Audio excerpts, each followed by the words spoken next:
நான் நான்வெஜ் செய்யறதுக்குன்னு ஒரே ஒரு சட்டி தாங்க வச்சுருக்கேன். அது வந்து எல்லாமே அதில் தான் செய்வேன். மீன் குழம்பு, சிக்கன் குழம்பு, மட்டன் எதுவாக இருந்தாலும் அதிலே தான் செய்கிறேன்னா, சரி ஒரே ஒரு சட்டி வாங்கிட்டு வரலாம் அப்படின்னு சொல்லிட்டு தான் இந்த சட்டி வாங்கிட்டு வந்தேன்.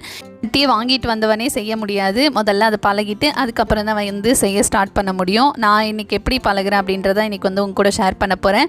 முதல்ல ஒரு தடவை வாஷ் பண்ணிவிட்டு அதுக்கப்புறம் நான் கஞ்சி தண்ணியும் அரிசி கழுவுன தண்ணி 2 தண்ணியுமே மிக்ஸ் பண்ணி நல்லா ஒரு 24 ஹவர்ஸ்க்கு நல்லா ஊற வச்சவனே இந்த மாதிரி ஏடெல்லாம் வரும். இதெல்லாம் எடுத்து விட்டுட்டு அடுப்பில் வச்சு நல்லா ஒரு நுர கட்டி ஒரு கொதி வர மாதிரி இருக்கும். இந்த ஸ்டேஜில் எடுத்துட்டு நல்லா ஊற்றி நல்லா 2-3 தடவை நல்லா விம் வச்சு நல்லா வாஷ் பண்ணி விட்டுக்கோங்க. ஃபஸ்ட் டைம் பார்த்தீங்கன்னா நல்லா ஸ்டீல் நார் வச்சு நல்லா தேய்ச்சி விட்டிங்க அப்படின்னாக்கா இருக்கிற மண் அழுக்கு எல்லாமே வந்துடும். அதுக்கப்புறம் நல்லா அந்த பச்சை கலர் நார் வச்சு நல்லா தேய்ச்சி எடுத்துக்கலாம். நல்லா 2 தடவை வாஷ் பண்ணிவிட்டு பார்த்தோன்னா நல்லா சமைக்கிறதுக்கு சூப்பராக ரெடி ஆகிடுச்சு நம்மளோட சட்டி. இப்படி தாங்க நான் பழகுவேன். நீங்கள் எப்படி பழகுவீங்க அப்படிங்கிறத மறக்காமல் கமெண்ட் பண்ணுங்கள். நெக்ஸ்ட் வீடியோவில் பார்க்கலாம்.